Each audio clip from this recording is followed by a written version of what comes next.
Now here's an aviation feat no one can ever have expected, and it was achieved even without takeoff. 8 Ukrainian strongmen towed the world's largest transport airplane, the Ukraine Antonov AN-225 Marija, last Thursday, setting a new world record. The 330-ton machine was towed over 4 meters. Come on. The previous record was set in 2003. The Marija was dragged by 10 strongmen, but on a much shorter distance. So we're starting this week with some real heavyweight journalism, but we've got a lot more stories still to come your way. I'm your host, REGAN TETLOW. We are here still in Poland, in Turin, and I was going to record the show from the centre of town, but it's pouring down in rain. So we're back inside the hotel in the conference centre. And this is Air Sports News.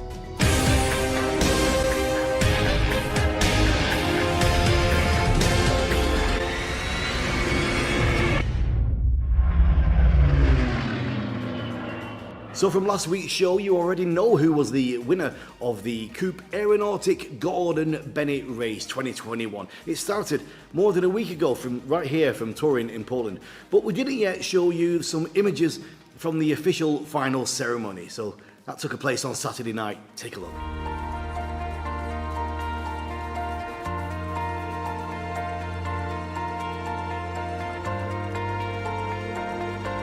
Almost all teams arrived back in Turin for the ceremony. Some of them had to get back by car more than 1,000 kilometers from their landing sites. Third place goes to French one team, Hervé and Hervé André Moine. They travelled over 1,300 kilometers. Team France 2 received a silver medal for a distance of 1,556 kilometers. And the winners from the Swiss 2 team travelled just a few kilometers more, exactly 1,559, spending 85 hours airborne. The Gordon Bennett TV team prepared an official final animation based on the live tracking of all the teams, which shows just how amazing, different, and the long-term strategies some of the teams do get to choose. You can also see how unpredictable the Gordon Bennett race is. You can be on the lead even after 3 days of racing, and the winner can be hiding right behind you, ready to take over. Take a look.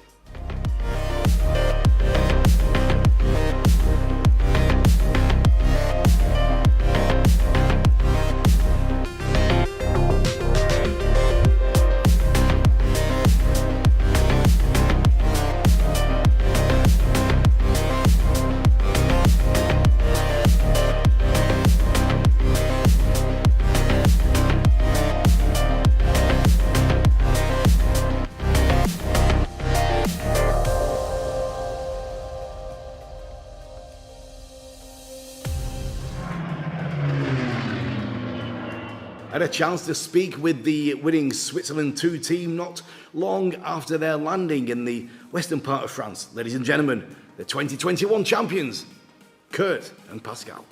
Tell me a bit about your strategy waiting in Poland. How was that psychologically, the frustration of staying in one place? It takes a lot of trust. At the beginning, it was not clear that it will work what we have done. So we tried and we thought, oh, when we go higher, it's quick and short flight.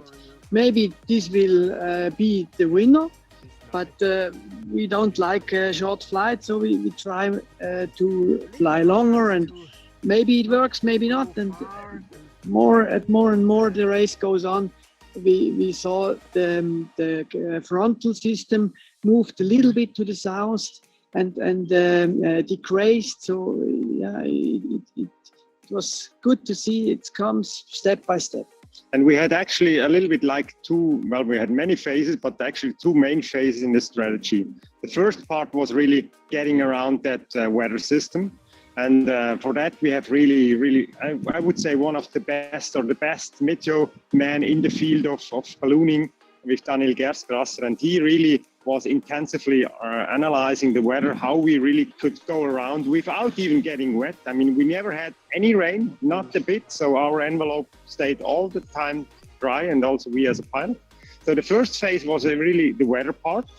And the second part was then really how to move the farthest point to the farthest point in France. And so it was really not just one straight line of strategy. It was really coming together from the team we have back in the headquarters. So the strategies with Roman Hugi and Gianmarco and Corinne, they really did a fabulous job in the second phase, because they then had to recalculate and see how we are moving and how fast. And he stopped us always in saying, well, just brake, slow down.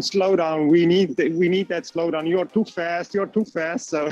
And as always, you can watch the whole interview with the team on our Air Sports Promotion YouTube channel. So we're staying in Poland to announce the new world record in wingsuit flying, and it took place during the second edition of the Baltic Wingsuit Meet. Take a look.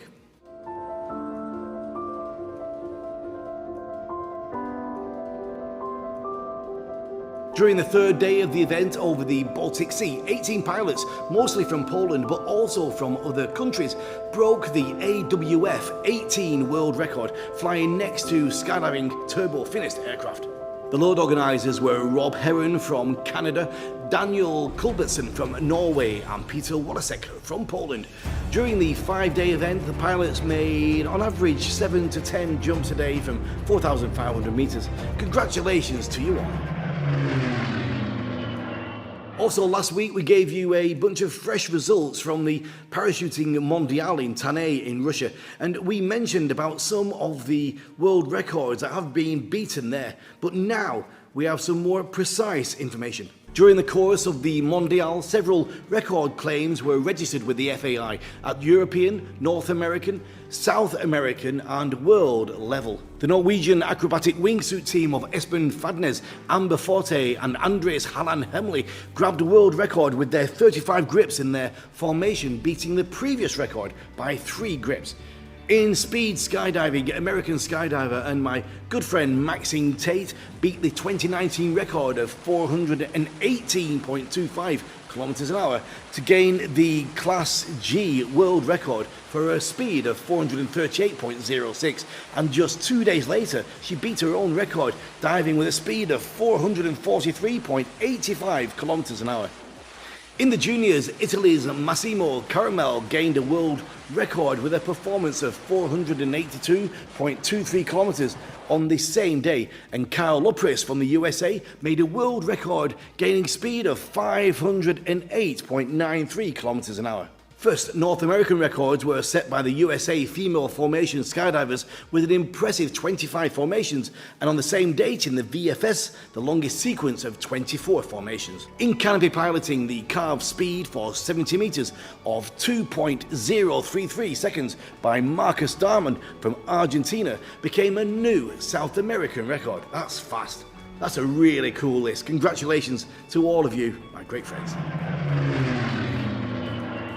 A few great American drone racers and freestylers posted their positive impressions after the West Coast Throwdown 21 that has taken place in Oregon late August.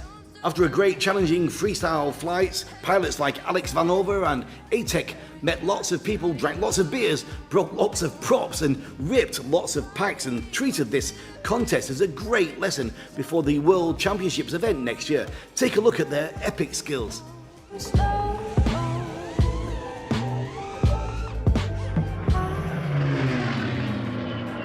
Knowing a lot like we do about aerobatic pilots, we can imagine that the formation flying during an air show is extremely difficult and dangerous stunts to do. But what can be even more difficult, even if it's much safer, is to fly a formation flight as an aero modeler. Just a few days ago, RG Aero Team and Laura Team performed some amazing synchronized flying of their huge models at the Popham Model Show 2021. Synchro and formation flying of aircraft heavy models is a maximum challenge for all of the pilots. Without FPV perspective, it is extremely hard to judge the distances, speeds and separation between the models. Done like a boss. Dan Jones is close to completing his tip-to-tip paramotor flight across all of the UK. He's raising money for Alzheimer's charities and he has smashed his target so far. We have more details about this amazing charity mission. Dan Jones will be attempting to fly the full length of the UK from John O'Groats to Land's End on a paramotor. At over 800 miles and travelling at an average speed of 30 miles per hour, it's expected to take around 27 hours of flight time spread over a week. Most paramotor pilots average 30 hours flight time in a year, so it's going to be tough fighting flying conditions with weather, terrain changes, and with the mental and physical challenge of flying up to 6 hours a day from sunrise to sunset. So why is he doing it? Well, now more than ever, organisations like Alzheimer's Research UK need our support. COVID has caused a huge drop in funding opportunities and resulted in ground-breaking projects being delayed or cancelled. You can support Dan's mission with even a small amount of money using the website address shown right now on the screen. Now try to imagine this. In your garden, a helicopter lands accidentally. What would you do? Start to record it? Go get help? Well, what if you notice that Tom Cruise is leaving the machine and coming towards you? Impossible? Well, rather, mission impossible. A family in the UK got a surprise treat when the actor landed in a helicopter in their field, then let them go for a ride. Cruise is in Europe filming the latest Mission Impossible movie and was supposed to be shooting in Birmingham, but the nearby airport was closed and Cruise, who was travelling by helicopter, needed a place to land. BBC News reports that Alison Webb was asked if her field in the nearby Warwickshire could be used to land the helicopter for an unnamed VIP who was running late. She told BBC News, Cruise let the kids take a ride while he went to a meeting. Okay, now let's move on to our Hall of Fame section. On the 29th of August 1938, Alexander Profevich Savetsky departed from Brooklyn, New York, flying a Savetsky AP-7 pursuit aircraft of his own design en route to the Lockheed Air Terminal in Burbank, California, a distance of 2,457 miles. He completed the flight in 10 hours, 2 minutes and 55 seconds, setting a new speed record for an east-to-west transcontinental flight. Major Savetsky refueled during a 30-minute stop at Kansas City. On the 29th of August 1955, Wing Commander Walter Frame Gibb, a test pilot for the Bristol Aeroplane Corporation, set a new Fédération Aéronautique Internationale world record for altitude when he flew an English electric Canberra aircraft to 20,083 metres, which is 65,889 feet, near Finton in Gloucestershire, UK. This was the second FAI altitude record set by Gibb. 2 years earlier, he had flown the Canberra to an altitude of 63,668 feet. On the 28th of August 1970, the McDonnell Douglas prototype wide-body airliner, the DC-10, made its first flight from Long Beach Airport to Edwards Air Force Base, California. The aircraft commander was the company project pilot Clifford Stout. During the first flight, the DC-10 reached 300 knots and an altitude of 30,000 feet.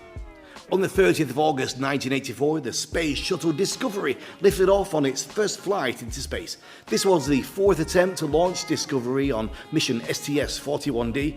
The purpose of the mission was to place 3 communication satellites into orbit and to deploy an experimental solar panel array. Various other experiments were also carried out. That's it, guys. Hope you've enjoyed our show, and we'll see you again back here next week, as always, but this time hopefully back in Montreal.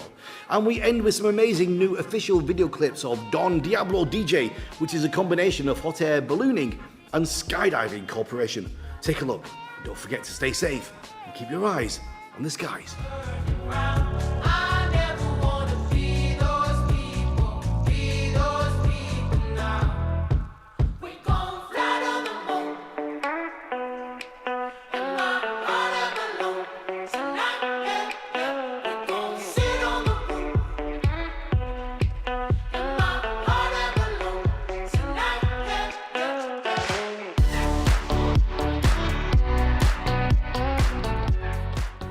All right,